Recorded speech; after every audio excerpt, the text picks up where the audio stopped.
Today, joining us from Islamabad, the prominent attorney at law, Osama Malik. Welcome to our show, Osama. This is Zain Khan. It's such a pleasure having you. Thank you for having me on the show. I want to get to the first question, and this is a very important question because University of London's distance learning LLB program is one of the most popular foreign degree programs offered inside of Pakistan. What is exactly the University of London? Well, the University of London itself is actually a federal university. It's a federation of multiple colleges. It started back in the 19th century, with the late 19th century, with two colleges that came together to form the University of London. That is the University College of London and King's College London. They together formed this Federated University of London. Later on, so many other colleges, some of the most famous in the world, joined up this program, and they all became part of the University of London. So you have now colleges like the London School of Economics. You also have colleges like Queen Mary, and you have SOAS, the School of Oriental and African Studies. You have Birkbeck College. You have so many specialist institutes that are part of the University of London, constituent colleges. This includes the London School of Tropical Medicine and Hygiene, which is probably one of the leading colleges in that particular field. You also have the Institute of Education, that was also part of the University of London until the last few years. Now it has merged with the University College of London. That used to be the premier college, imparting knowledge about education itself, as how to sort of impart education to others. So that is what it was teaching. It is now part of the UCL. We also have a lot of specialist institutes, such as the Institute of Legal Studies, which is part of the School of Advanced Studies, Institute of Historical Research, and so forth. So there are lots of colleges that come together to form this University of London. Other than this, for the past few decades, the University of London has been offering distance learning degrees. Basically, you can do this degree almost anywhere in the world. You could be sitting in any corner of the world, and you can do your examinations over there. You can appear in examinations in your country. You can study through materials sent. These days, a lot of it is sent online, but previously it used to be sent through the mail. All the study guides and some of the textbooks as well. We used to get those through regular postal service. So the University of London LLB program obviously is very, very popular here in Pakistan. In fact, the largest number of students in the world are from Pakistan, I believe. And I think there are multiple factors for that. I think partly, of course, is the colonial legacy and the fact that we have laws that are derived from British laws. Some of them are actually British laws that have been modified, but even the new laws that have been made later on draw some inspiration from the British laws. So that is one reason. Another reason is that in Pakistan, the local LLB is 5 to 6 years. It takes 5 to 6 years, while the University of London program only takes 3 years. And there was also a graduate entry route which used to take 2 years. I don't think that is allowed anymore by the Pakistan Bar Council. Also, the distance learning program has changed a bit these days. So because of the Pakistan Bar Council, you actually have to attend an institute.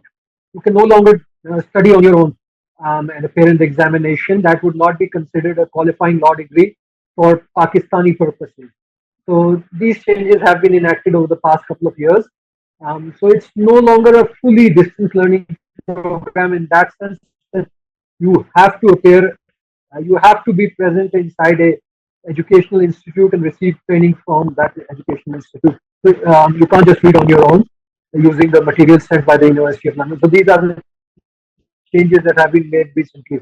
But it is still a distance learning program in the sense that you get a degree from a foreign country while sitting in your own country. So yes.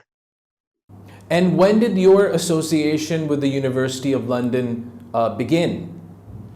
My University of London, yeah, association, I think, yeah, it began in 2005 when I started my law degree. And that was when I came to know about this University of London program. I started studying in Islamabad, but I later transferred to the University of London in London.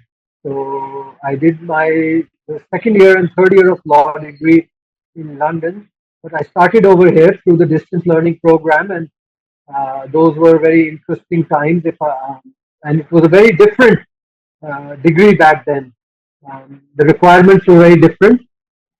I think the requirements have changed a lot now, but at that time, I think the University of London degree was very different, and the local LLB Pakistani degree was also very different in the sense that it was also a 3 year degree post graduation. So um, those were the similarities between the two degrees, and uh, the University of London degree perhaps was not as popular as it is today back then, and not a lot of people knew about it.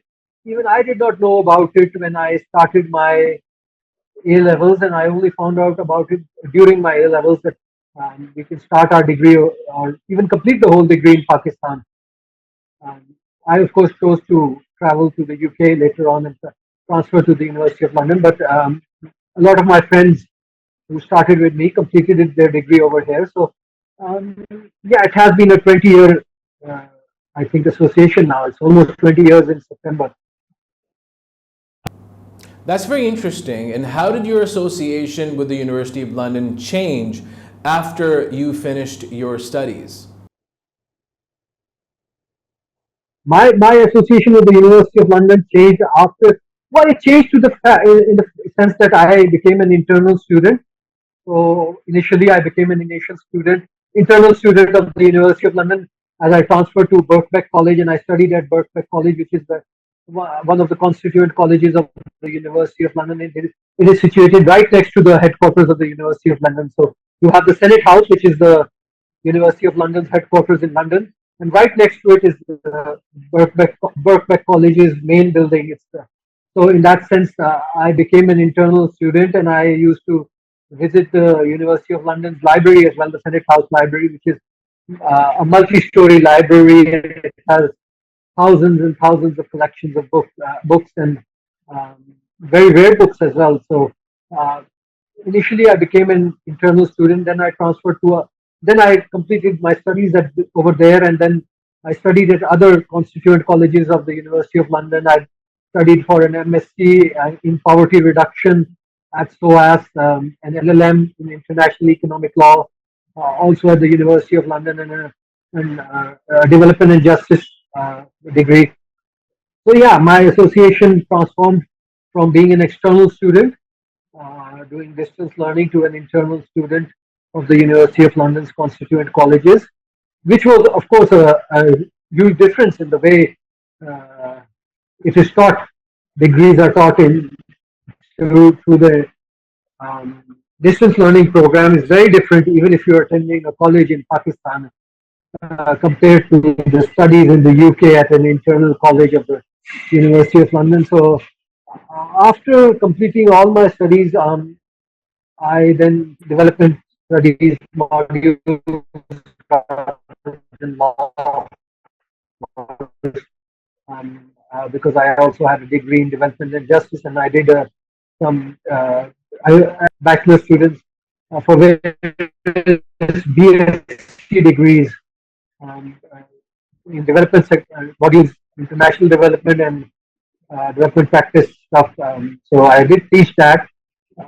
Later on, I became the International Alumni Ambassador for the University of London, and then separately for Birkbeck College as well, Global Alumni Ambassador.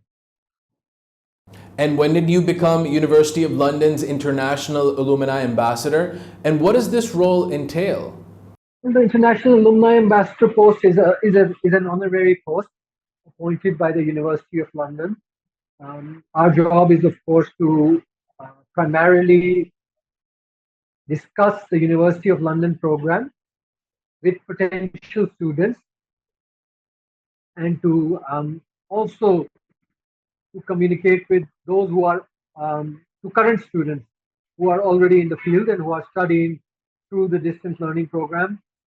We also sometimes try to give them advice about their future careers and choices as far as the University of London modules are concerned, um, especially if they want to do something like bar at law, what particular modules they need to select, stuff like that. But also we advise them on what kind of work prospects there are for people who complete their degree through the University of London. What are the pros and cons of this degree? We also help them with any issues related to the University of London. So recently there were some issues with a lot of students complaining that they were not getting their degrees on time and they were not able to appear in examinations in Pakistan, particularly the CSS examinations. So we were kind of liaison between the international alumni ambassador, including me. We were liaison with the University of London itself to try and get those degrees in time.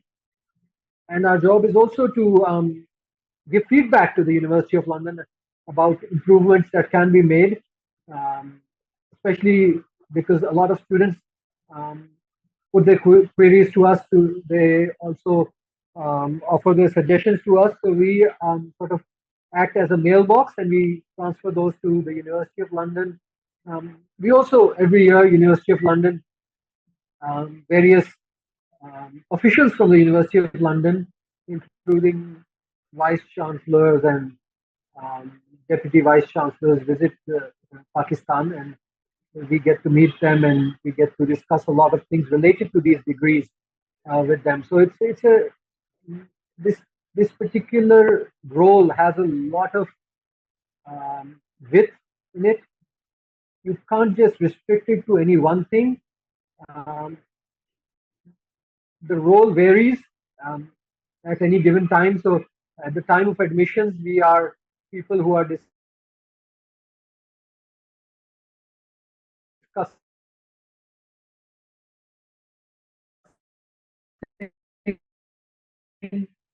uh, the degrees being printed and sent to Pakistan. So yeah, there's a lot of aspects to this particular role. Why are University of London degrees, especially the LLB distance learning program, so popular inside of Pakistan and also globally? As I said, one of the reasons for its uh, popularity and growing popularity, increasing popularity, and as I said, Pakistan is probably where most of the students or the largest number of students come from for this distance learning program. And the reason being that it's a 3-year degree compared to the local LLB, which is 5 years or even 6 years at certain universities. So 5 to 6 years, that's almost double the time required to complete a University of London degree. That is one of the reasons for the popularity of this degree. And the other reason is that a lot of A-level students find it easier to, I suppose, to especially those from an A-level background, they particularly choose this degree because this is very similar to their studies through the Cambridge Education Board examinations that they appear for O levels and A levels. So for them, I think this particular degree suits them more than the local LLB degree, which not only takes longer, but it's also very different from I think the method of learning for it is very different from the University of London degree. So that is another reason. And the third reason is that a lot of people who choose these degrees um, want to then travel abroad for their LLM or for the bar at law degrees. And um, when you go abroad, it is this degree that is acceptable, whether especially for bar at law. I mean, not necessarily for LLMs, but for bar at law, you need a University of London degree, a qualifying law degree, or equivalent, which most Pakistani law schools don't offer. So, for that particular reason, I think a lot of people choose this degree, and that it's internationally acceptable to um, various law schools. So, whether it's a master's degree or a bar professional training course or whatever further degree you want to pursue, this degree is more acceptable than local law degrees, in my opinion. And that is, these are the reasons I think because of which it is growing in popularity. Osama Malik, you have also served as the Global Alumni Ambassador for Birkbeck College. What is the Birkbeck College and how is it any different from other colleges of the University of London? Birkbeck College is one of the constituent colleges of the University of London. The college in 2023 celebrated its 200th anniversary. So it's more than 200 years old. It has transformed from a London Mechanics Institute into uh, Birkbeck University of London. Um, it is situated, or one of its campuses is situated right next to the University of London's main Senate House building.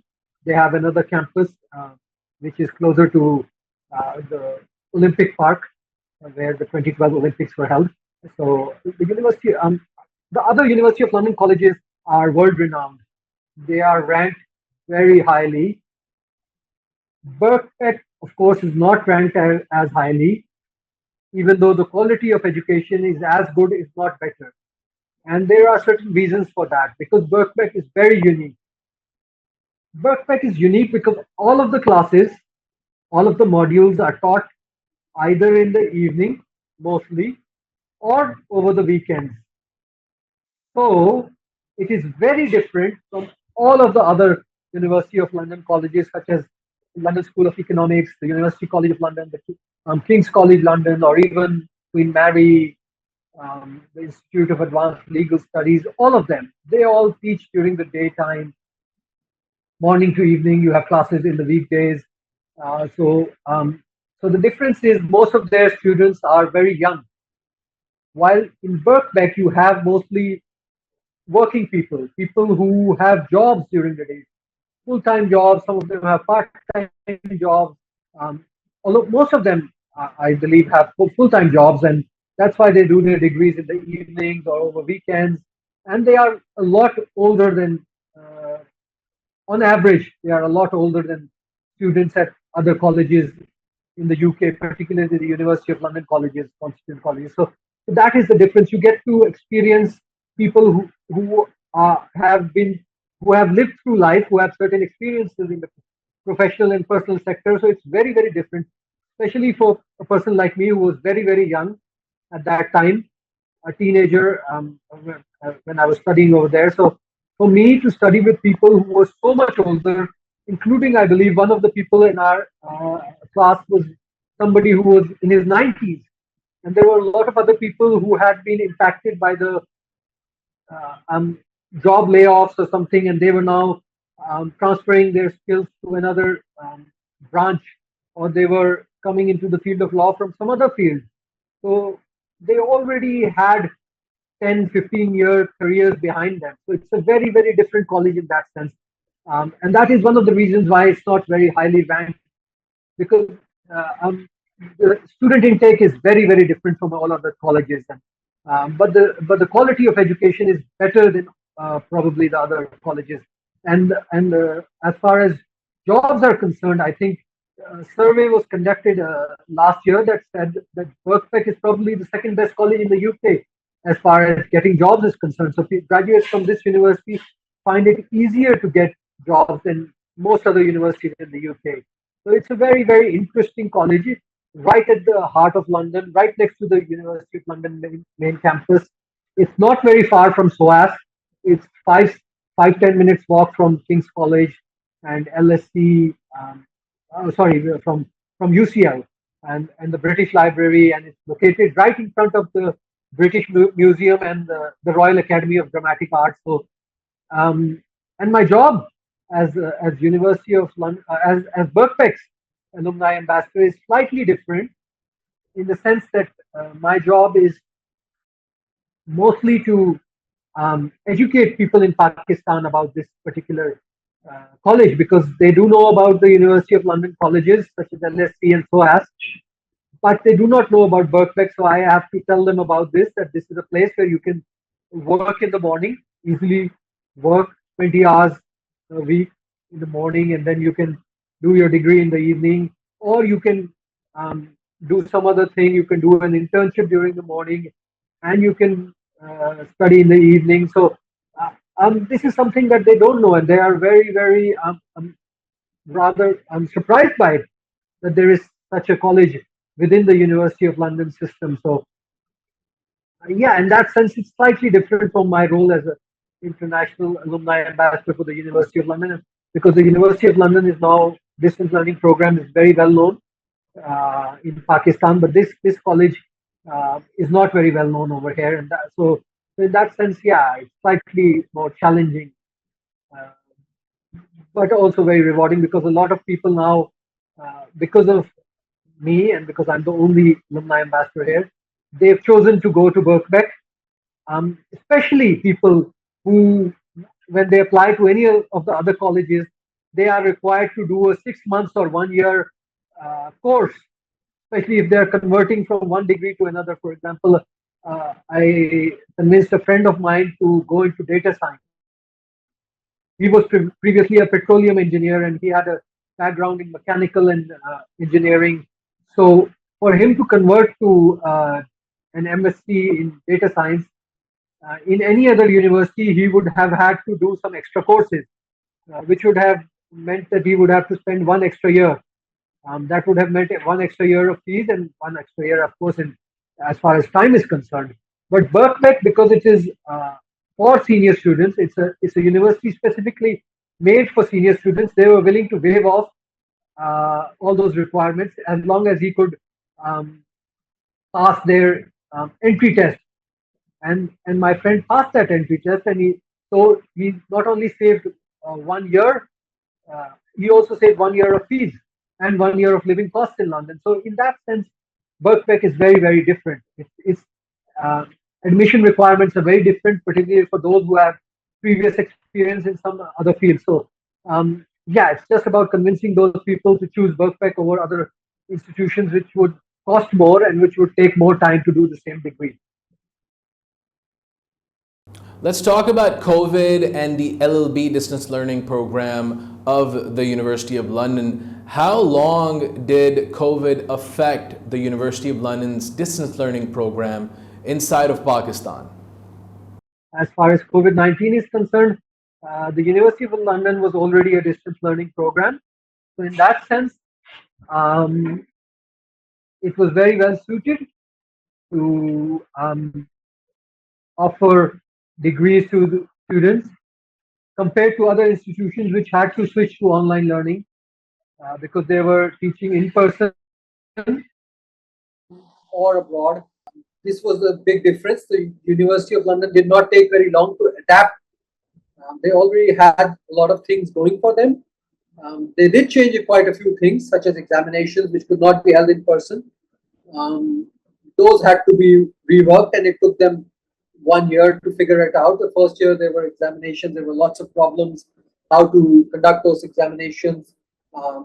Initially, there were some assignment based examinations, but then there were online examinations where you had to do it in front of a video camera. So there were a lot of challenges, but still, the University of London was, of course, much better suited for that compared to other universities. And I think what happened is that a lot of students understood that, and even those students who previously would not have completed or would have taken up a University of London degree, they chose to enter into this particular program just because of COVID, because they knew that all other universities were also online, so they decided to go with this university which had previous experience in this sector. So when we're talking about dates, when did University of London's LLB program get back to its physical examination methodology of assessment? Was it from 2020 to 2023, or was it 2022? Because there were, as you mentioned, they were having online examinations, online assignments. So how long did it take for the University of London to get back to the physical examination policy? The University of London started its physical exams or returned to the physical exams in, I believe, I think in 2023. Not sure if it was in the summer or fall, whether it was in June or October, but yeah, in 2023, they returned to physical examinations. I think a lot of students complained about that. They were so used to the online examinations and the assignment-based work. So in some ways, yes, students would prefer, a lot of students would prefer to go back to the online system of examination and online, more assignment-based, coursework-based sort of degree rather than exam-based degree. But the University of London believes that examinations, especially in-person physical examinations, are what make the University of London degree such a rigorous exercise, and that is how they maintain their excellence. So I don't think they're going to go back to a fully online system soon, as far as I know. Maybe if enough students provide feedback in favor of the online examination system, maybe they might rethink about that. Talking about COVID and distance learning, has distance learning become more popular after the COVID-19?